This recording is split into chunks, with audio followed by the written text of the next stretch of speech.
and welcome back to Story Stash. I'm your host Duncan, and these are some of my stories I've written.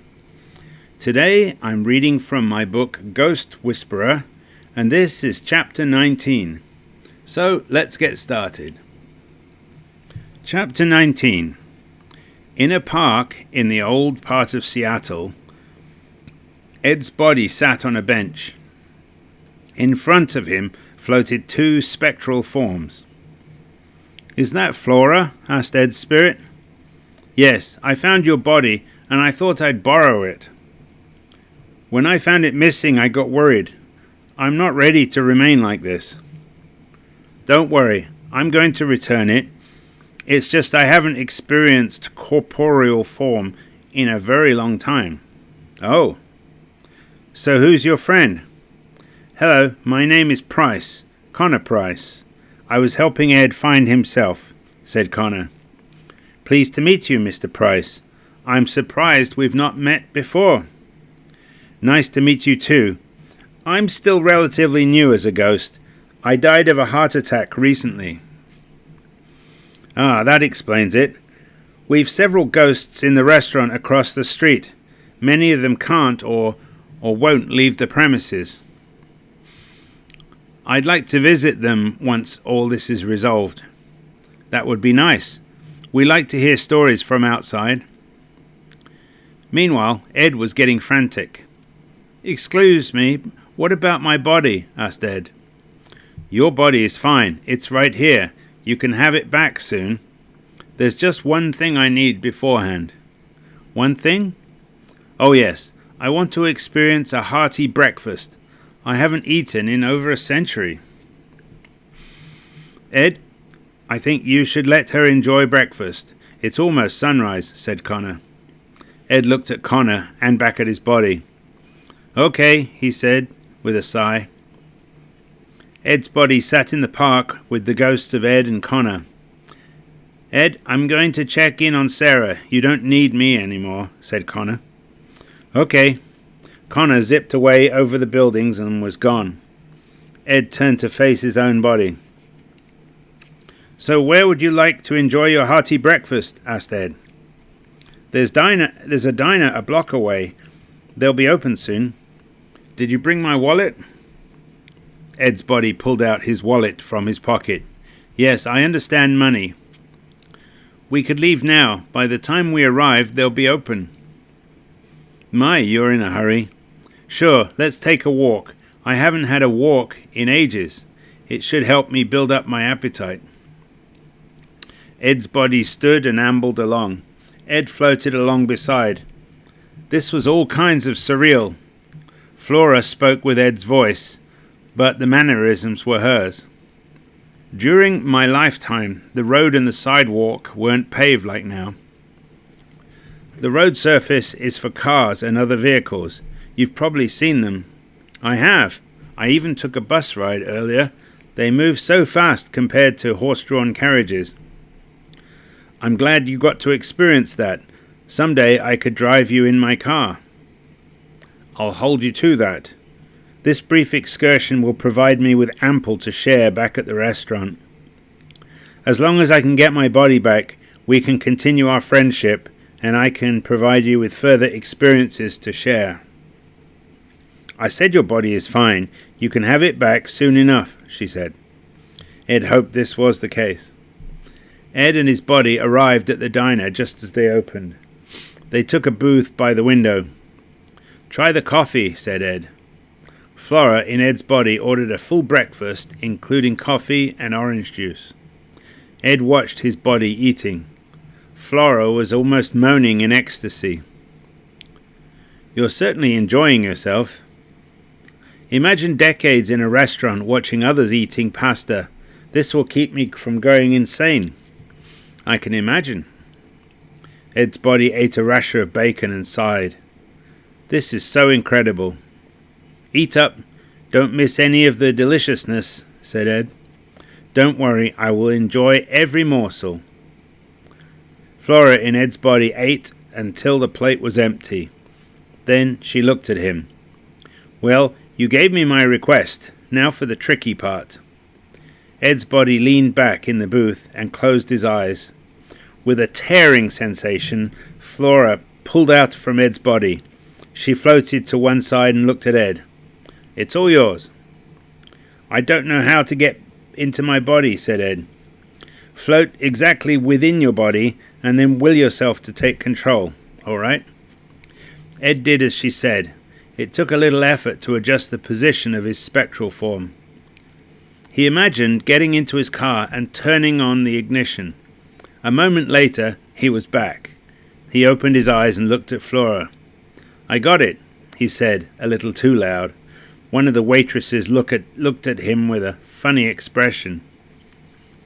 "Can you get back to the restaurant? I have to get home and I'm late for work," said Ed. "Certainly. Thank you again for the loan of your body and the experience of breakfast."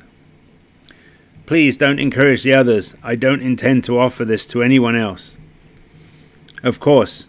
So what you're saying is that I'm special case?" Flora had a grin on her face. Ed was so relieved to be in his body. He didn't notice he'd missed a lot of sleep. Ed paid for his breakfast, and they left the diner. Flora floated off towards the Italian restaurant, while Ed hurried toward the bus stop. The bus ride seemed to take longer than expected. Ed got off near his apartment complex. He walked up to the entrance and realized he didn't have his keys or his phone. He turned and walked to the supervisor's unit. "I'm sorry, but I left my keys inside. I'm locked out," he said. The supervisor walked him up to his floor. There, the supervisor used a master key and let him inside. "Here they are." Ed held up his keys. The supervisor shook his head before leaving. This was when Ed realized he felt tired. He turned on the shower and was soon rinsing away his troubles. At least his body had eaten breakfast. Ed dressed and grabbed his keys and phone. He drove to work and pulled up outside Disnotech. He was about an hour late. On his way to his cubicle, he crossed paths with the boss. Ed apologized, saying he'd make up the time. Fortunately, his productivity recently had earned him some measure of forgiveness. Back at his cubicle, Ed called Ellen. "Hello, Ed," she said. "Ellen, something happened last night. Can we meet this evening?" "Sure. See you after work." Ed hung up and got on with his software bug fixes. He needed to keep up his stats. At quitting time, Ed left work and drove directly to Ellen's home. The security guard waved him through, and he drove up to the front door. Ellen was waiting for him when he arrived. After he exited the car, Ellen embraced him in a hug. "You look like you needed that," she said. "Thank you. Can we talk inside?" She let go and took his hand, and they walked inside together. Soon they reached the family room. Ed sat down on the sofa with Ellen beside him. "Okay, spill it," she said. "Last night I had an out-of-body experience." "Wow, and without a coma too." "I was sleeping. It was unexpected and very scary. I didn't know what to do. So I traveled to police headquarters in search of Connor. He wasn't there, but I found Sarah, and she said I should return to my body. When I got to my apartment, my body was gone." "Double wow." "I know. Connor helped me track down my body. Another ghost had taken possession of it and took it downtown. Fortunately, I convinced the ghost to give it back to me." "I'm glad you did, or we wouldn't be talking here. Now we have something else in common. We're both spirit walkers." Ellen grinned. "You may be onto something. You said before Ahoti told you about spirit walking," said Ed. "He did. Not much more, though. Perhaps he knows more about it. I'm afraid to sleep because I might spirit walk again." "We should talk to him then. Maybe he can set your mind at ease." "I don't have his number, but I think Washta will. I'll call her." Ed took out his phone and called Washta. "Hello," asked Washta. "Washta, this is Ed. I must contact Ahote for some advice. Do you have his number?" "Sure. I can have him meet you at my place. How soon can you get here?" "About 40 minutes. I'll bring Ellen with me." "Okay. I missed her at the last gathering. See you then, Ed." The call ended. "Ellen, we're going to see him tonight," said Ed. Ed and Ellen walked out to Ed's car. Her security detail pulled up behind in an SUV. "Let's go," said Ellen. Ed drove to Washta's home, followed by the SUV. They both pulled up outside. Ellen exited the car and talked to her security detail. She returned to Ed. "They'll wait outside. I told them we're visiting friends." "Okay." Ed and Ellen walked up to the front door. The door opened. "Hello, Ed. You must be Ellen. Come in, please," said Washta. They entered the single-level home and walked to the living area. Ahote was sitting on a chair drinking tea. "Hey, Ed, you wanted to see me?" They sat down on a sofa. "I had a strange experience last night. I'd like to consult your wisdom." "Your request honors me. I cannot guarantee I have the answers you seek, but I will do my best. What do you need?" "Last night I experienced being outside my body. I floated above my bed," said Ed. "Congratulations, you have become a spirit walker." "It was very unnerving. I didn't know how to return. And yet here you are." "I traveled in search of my spirit friends, hoping for their help. When I got back to my apartment, my body was missing." "That's a new one to me. Another ghost came and took my body while I was gone." "And you found them and got your body back?" "Yes, I had to let them eat breakfast before they'd give it back." "An unusual request. I'm glad that worked out. How can I help you?" "This was my first experience with spirit walking. I want to know how to stop it from happening." Ahote looked at Ed. "I don't know if there's any person living who can answer your question. There are many who spend their whole life trying to spirit walk. You're unique because you don't want it to happen." "Well, I've done it, and I don't like it. My body is vulnerable while I'm separated from it." "Perhaps you're asking the wrong question." "What do you mean?" "Perhaps the question is why now? Why did you spirit walk? Was there something you needed to accomplish?" "I don't know the answer to that question." "I encourage you to give it some thought. Also, you learned how to return to your body. You convinced the ghost to give your body back. Those skills make spirit walking less scary," said Ahote. "When you put it that way, it helps. If you go to sleep fearing something, it's more likely to happen. What you focus on consumes your attention. I suggest a cup of tea or warm milk before bedtime." "That makes sense." "It's interesting that the only two people I've known who have spirit walked are here tonight. Perhaps Ellen can help you." Ellen looked at Ed. "If I can help you, I will," she said. Ed smiled at her. "Thank you." Washta also smiled at the scene. "Ed, I heard from Officer Ure. You found Abe and the kidnappers got arrested. Your service to the tribe is noted," said Ahote. "That wasn't me. Ghosts did all the work. I only passed on messages to Officer Ure," said Ed. "Our tribe is better off from knowing you. You and your descendants will always be welcome on our tribal land." "He's a hero, and heroes never accept credit," said Ellen. Ed looked at Ellen, who grinned back at him. Ed sighed. He was not getting out of this. "Wait, descendants?" asked Ed. "Future descendants," said Ahote. He looked at Ellen and smiled. After meeting with Ahote, Ed drove Ellen home. "Ed, if you're worried about sleepwalking tonight, you can sleep at my place. I'll watch over you," said Ellen. Ed thought for a minute. "I am grateful for your offer, but I don't think you can stop me from leaving my body. Also, I don't think you can stop a ghost from taking control of my body." "Then what do you plan to do?" "I'll take a risk. If it happens, I've already learned how to get back into my body. I won't leave my apartment." "Okay, I was trying to help." "I know you are, and I appreciate it, but I can't live my life in fear." Ellen looked out the window. She truly wanted to be there for him. Soon, Ed arrived at her mansion. He drove up to the front door and helped Ellen exit the car. Then he drove home. Ed parked his car in the parkade and took the elevator to his floor. He discovered a package outside the door to his apartment. Usually the supervisor's office kept any delivery items.